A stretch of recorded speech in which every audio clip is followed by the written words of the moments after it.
नमस्कार, मैं हूं पूजा। बिहार न्यूज में आपका स्वागत है। खबरों की ओर बढ़ने से पहले एक नजर आज की सुर्खियों पर। हिंदी दिवस और ज्योतिया व्रत पर सीएम नीतीश ने दी हार्दिक शुभकामनाएं। हिंदी को जीवन का हिस्सा बनाने की मुख्यमंत्री ने की विशेष अपील। राज्यवासियों के लिए की जीवन में शांति, समृद्धि और खुशहाली की कामना। गया जी पितृपक्ष मेले में 8वें दिन पिंडदान का विशेष महत्व। विष्णुपद मंदिर में 16 वेदियों पर श्रद्धालुओं ने किया मोक्षार्थ पिंडदान। अब तक पहुंचे 18 लाख से अधिक पिंडदानी। पटना मेट्रो रेड लाइन परिचालन हुआ तैयार। 29 सितंबर से न्यू पाटलिपुत्र बस टर्मिनल से भूतनाथ स्टेशन तक सेवा हो सकती है शुरू। शुरुआती दौर में 40 किलोमीटर प्रति घंटे की रफ्तार से चलेगी मेट्रो। नेपाल में जेनजी प्रोटेस्ट और कर्फ्यू से बिहार नेपाल सीमा के बाजार ठप। सीमावर्ती बाजारों में नहीं पहुंच रहे नेपाली ग्राहक। 200 से 250 करोड़ रुपए रोजाना का व्यापार हो रहा प्रभावित। शुभमन गिल प्रैक्टिस के दौरान हुए चोटिल। नेट्स पर लौटकर रखा अभ्यास जारी। आज रात होगा भारत पाकिस्तान का महामुकाबला। चलिए अब बढ़ते हैं शाम तक की बड़ी खबरों की ओर विस्तार से।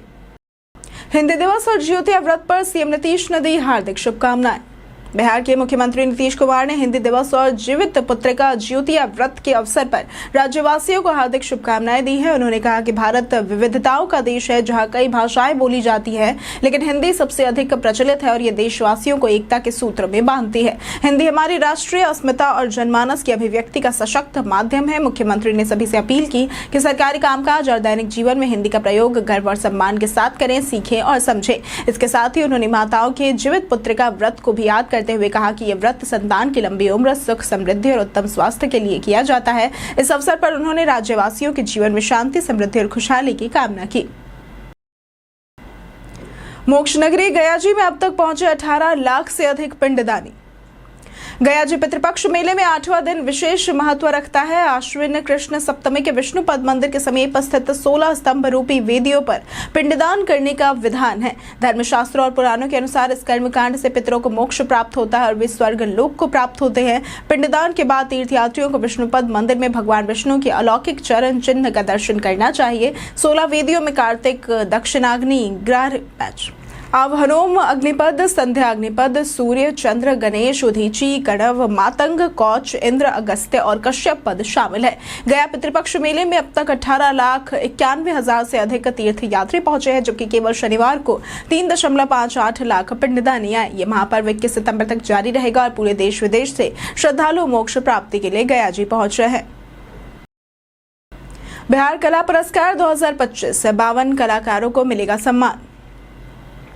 बिहार की कला, संस्कृति एवं युवा विभाग ने इस वर्ष के बिहार कला पुरस्कार की घोषणा की है। कुल 52 कलाकारों को 27.47 लाख रुपए की सम्मान राशि और पुरस्कार दिए जाएंगे। इनमें 22 स्थापित, 18 नवोदित, 6 राष्ट्रीय स्तर और 6 कलाकारों को लाइफ टाइम अचीवमेंट पुरस्कार मिलेगा। समारोह 24 सितंबर को होगा। 2022-23 के राष्ट्रीय पुरस्कार चित्रा प्रसाद और पद्मश्री दुलारी देवी को, 2023-24 में गायक कल्पना पटवारी और पद्मश्री बउआ देवी को तथा 2024-25 में रत्नेश्वर प्रसाद और अशोक कुमार विश्वास को दिए जाएंगे। लाइफ टाइम अचीवमेंट में अनिल बिहारी, सुमन कुमार, पद्मश्री निर्मला देवी, भरत सिंह भारती, शिवन पासवान और भरत शर्मा व्यास शामिल है। स्थापित कलाकार को 51,000, नवोदित को 25,000 और राष्ट्रीय व लाइफ टाइम अचीवमेंट कलाकार को 1-1 लाख रुपए मिलेंगे। विभाग 2011-12 से ये पुरस्कार दे रहा है। बिहार में पकड़ा गया संदिग्ध, पाकिस्तान का पहचान पत्र हुआ बरामद। बिहार के लौकहा में पुलिस ने यूपी के कानपुर निवासी जलाल अहमद लारी 55 वर्षीय को संदिग्ध दस्तावेजों के साथ हिरासत में लिया है। आईबी की सूचना पर शुक्रवार रात पुलिस ने कार्रवाई की। जलाल पूर्व में चमड़ा फैक्ट्री चलाता था, जो अब बंद है। उसके पूर्वजों ने लौकहा और नेपाल में जमीन खरीदी थी, जिसकी देखरेख के लिए वो यहाँ आता जाता था। फिलहाल वो लौकहा में रह रहा था। पुलिस को उसके पास भारत के अलावा नेपाल और पाकिस्तान का पहचान पत्र भी मिला है। ये मामला गंभीर मानते हुए जांच एजेंसियां सक्रिय हो गई है। फुलपरास डीएसपी अमित कुमार ने बताया कि उससे लगातार पूछताछ की जा रही है और दस्तावेजों की सत्यता की जांच की जा रही है। पूछताछ पूरी होने के बाद ही स्पष्ट जानकारी सामने आएगी। मामला सुरक्षा एजेंसियों के लिए अहम माना जा रहा है। पटना मेट्रो की स्पीड होगी 40 किलोमीटर प्रति घंटा। वॉकी टॉकी से होगा कंट्रोल। पटना मेट्रो की रेड लाइन प्राथमिक कॉरिडोर पर परिचालन की तैयारियां पूरी हो गई है। रेलवे से मंजूरी मिल चुकी है और 29 सितंबर को न्यू पाटलिपुत्र बस टर्मिनल से 0 माइल होते हुए भूतनाथ स्टेशन तक मेट्रो सेवा शुरू होने की संभावना है। शुरुआती दौर में सिग्नल सिस्टम पूरा न होने के कारण मेट्रो अधिकतम 40 किलोमीटर प्रति घंटे की रफ्तार से वॉकी टॉकी के सहारे चलेगी, जिससे दूरी तय करने में 25 से 30 मिनट लगेंगे। दिसंबर तक सेवा मलाही पकड़ी स्टेशन तक बढ़ाई जाएगी। 3 कोच वाली मेट्रो में करीब 900 यात्री एक साथ सफर कर सकेंगे। मेट्रो की बोगियों पर पटना का गोलघर, महावीर मंदिर, मधुबनी पेंटिंग जैसी कला और संस्कृति की झलक दिखाई जाएगी। सिग्नल सिस्टम शुरू होने पर मेट्रो की रफ्तार बढ़कर 80 किलोमीटर प्रति घंटे होगी और वही दूरी 10 से 15 मिनट में तय होगी। ये बिहार के लिए बड़ा उपहार होगा। अररिया में 15 सितंबर को आयोजित होगा जॉब कैंप। अररिया जिले में 15 सितंबर को जिला नियोजनालय और संयुक्त श्रम भवन में जॉब कैंप आयोजित किया जाएगा। इसमें एमआरएफ टायर्स और फ्लिपकार्ट प्राइवेट लिमिटेड तेलंगाना के संगारेड्डी में भर्ती करेंगी। उम्मीदवारों को प्रशिक्षु, पीकर और पैकर पदों के लिए चयनित किया जाएगा। बिहार के किसी भी जिले के युवा इसमें भाग ले सकते हैं, जिनकी आयु 18 से 30 वर्ष है और शैक्षणिक योग्यता कम से कम 12वीं पास हो। चयनित उम्मीदवारों को 18,000 रुपए प्रति माह वेतन मिलेगा। उम्मीदवार आधार कार्ड, पासपोर्ट साइज फोटो और जरूरी दस्तावेज साथ ले जाएं। साक्षात्कार के आधार पर कंपनियां नियुक्त करेंगी। एमआरएफ प्रशिक्षु पदों और फ्लिपकार्ट पैकर पीकर पदों के लिए भर्ती करेगी। बक्सर और सहरसा में पहले हुए कैंप में सैकड़ों युवाओं का चयन हुआ। जिला नियोजनालय सुविधा प्रदाता की भूमिका निभाएगा। ये निजी क्षेत्र की नौकरियां हैं। नेपाल में प्रोटेस्ट के चलते रक्सौल बॉर्डर बाजार ठप, रोजाना 200 करोड़ का नुकसान। नेपाल में जारी जनजी प्रोटेस्ट और कर्फ्यू के कारण बिहार नेपाल बॉर्डर के बाजार पूरी तरह से ठप हो गए हैं। रक्सौल, जोगबनी, कुनौली, किशनगंज और अन्य सीमावर्ती बाजारों में नेपाली ग्राहक नहीं आ रहे हैं, जिससे रोजाना 200 से 250 करोड़ रुपए का व्यापार प्रभावित हुआ है। किराना, कपड़ा, फल, सब्जी, इलेक्ट्रॉनिक्स और पैक्ड फूड जैसे डेली यूज सामान की बिक्री ठप हो गई है। रक्सौल के ट्रक ड्राइवर भी फंसे हुए हैं, जहाँ पार्किंग और माल खराब होने का खतरा है। मैत्री पुल पर केवल पहचान पत्र धारक ही आ जा सकते हैं। नेपाल के ग्रामीण इलाके सामान्य है, लेकिन शहरी इलाकों में कर्फ्यू और प्रोटेस्ट का असर जारी है। सीमावर्ती बाजारों का 70% व्यापार रक्सौल से होता है, जो महीने में लगभग 2500 करोड़ रुपए के माल के आदान प्रदान पर निर्भर है। इस कारण व्यापारियों और ट्रक ऑपरेटरों को भारी आर्थिक नुकसान हो रहा है। हिंदू राष्ट्र की मांग पर अड़े बागेश्वर बाबा, करेंगे पदयात्रा। बागेश्वर धाम सरकार पंडित धीरेन्द्र कृष्ण शास्त्री 3 दिवसीय प्रवास पर बोधगया पहुंचे, जहां उन्होंने समाज में भाईचारे और सद्भाव को देश की सुरक्षा के लिए आवश्यक बताया। बाबा ने कहा कि भारत को हिंदू राष्ट्र घोषित किया जाना चाहिए और इसके लिए वो 7 से 16 नवंबर तक दिल्ली से वृंदावन तक पदयात्रा करेंगे। उन्होंने शिक्षा व स्वास्थ्य सेवाओं को मुफ्त करने की मांग की और दारू सस्ती व दवा महंगी होने पर कटाक्ष किया। पंडित धीरेन्द्र शास्त्री ने कहा कि भारत विश्व गुरु बनने की ओर अग्रसर है, पर इसके लिए बुनियादी सेवाओं की सुलभता जरूरी है। पीएम मोदी की कार्यशैली की सराहना करते हुए उन्होंने कहा कि सुरक्षा व विकास को सर्वोपरि रखा गया है। नेपाल जैसे पड़ोसी देशों के साथ संतुलित संबंधों पर भी उन्होंने जोर दिया। बाबा यहाँ श्रीमद् भागवत, पुराण पारायण और पिंडदान अनुष्ठान में शामिल होंगे। 25,000 छात्रों का अभी तक नहीं हो पाया डमी पंजीयन कार्ड अपलोड। बिहार बोर्ड की माध्यमिक परीक्षा 2026 में शामिल होने वाले 25,522 छात्रों के भविष्य पर संकट मंडरा रहा है।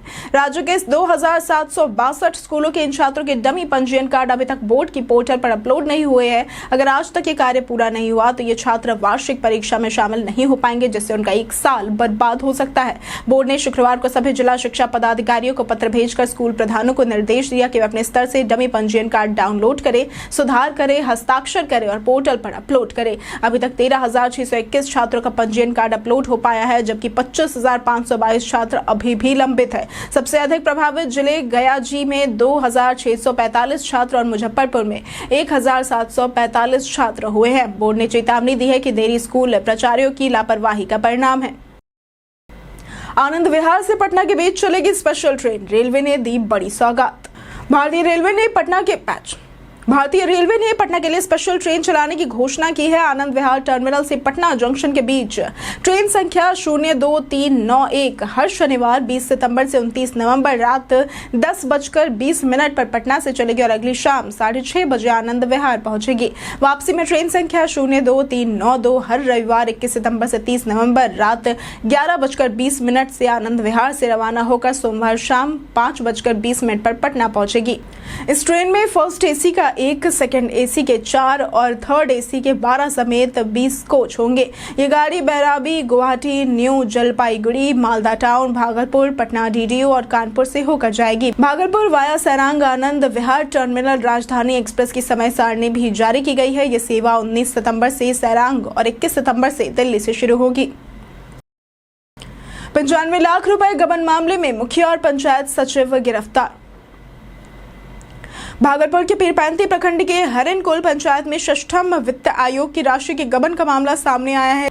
इसमें हरिनकोल पंचायत के मुखिया दीपक कुमार और पंचायत सचिव खगेंद्र पासवान को गिरफ्तार किया गया। जानकारी के अनुसार परशुरामपुर, रोशनपुर, हरिनकोल और बाबूपुर पंचायत में सड़क और नाला निर्माण के नाम पर लगभग 95,06,200 रुपए निकाले गए थे, लेकिन जमीन पर न तो कोई निर्माण हुआ और न ही योजना की कोई छाया ही दिखाई दी। जब पटना से जांच टीम ने दस्तावेज मांगे तो कोई वैध कागज प्रस्तुत नहीं किया गया। एसडीपीओ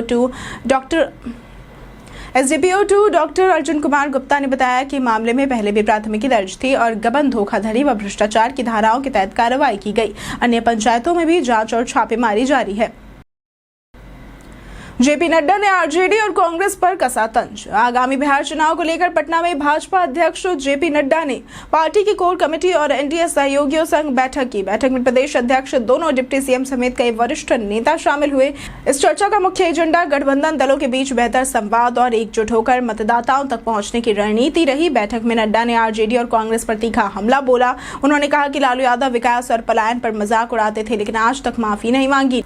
जेपी नड्डा ने विपक्ष को सत्ता का भूखा बताते हुए कहा कि उनके पास जनता और बिहार के लिए कोई दृष्टि नहीं है। उन्होंने बिहार की 2 तस्वीरें बताई, एक अंधकारमय और एक प्रगति की ओर बढ़ता बिहार। नड्डा ने दावा किया कि पीएम मोदी और नीतीश कुमार के नेतृत्व में भ्रष्टाचार व तुष्टीकरण खत्म हुआ और महिला सशक्तिकरण को नई पहचान मिली है। तेजस्वी ने सभी 243 सीटों पर चुनाव लड़ने का किया ऐलान। बिहार विधानसभा चुनाव से पहले महागठबंधन में सीट बंटवारे को लेकर खींचतान तेज हो गई है। इसी बीच नेता प्रतिपक्ष तेजस्वी यादव ने मुजफ्फरपुर के कांटी में सभा कर कहा कि इस बार वो सभी 243 सीटों पर चुनाव लड़ेंगे और जनता से अपने नाम पर वोट मांगेंगे। तेजस्वी ने सरकार पर रोजगार, भ्रष्टाचार और विकास के मुद्दों पर हमला किया और वादा किया कि उनकी सरकार बनी तो महिलाओं को 5 साल में 1.5 लाख रुपए की सहायता मिलेगी। उन्होंने कहा कि सरकार उनकी योजनाओं की नकल कर रही है। कार्यक्रम में उन्होंने बाबा साहेब आम्बेडकर स्मारक पार्क और रघुवंश प्रसाद सिंह की स्मृति द्वार का उद्घाटन किया।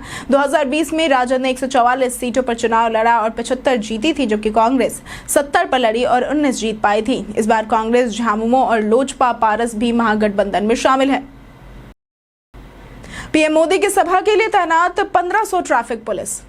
प्रधानमंत्री नरेंद्र मोदी कल यानी कि 15 सितंबर को पूर्णिया एयरपोर्ट का उद्घाटन करेंगे और इसके बाद वे शीशाबाड़ी स्थित एसएसबी कैंप मैदान में एक बड़ी जनसभा को संबोधित करेंगे।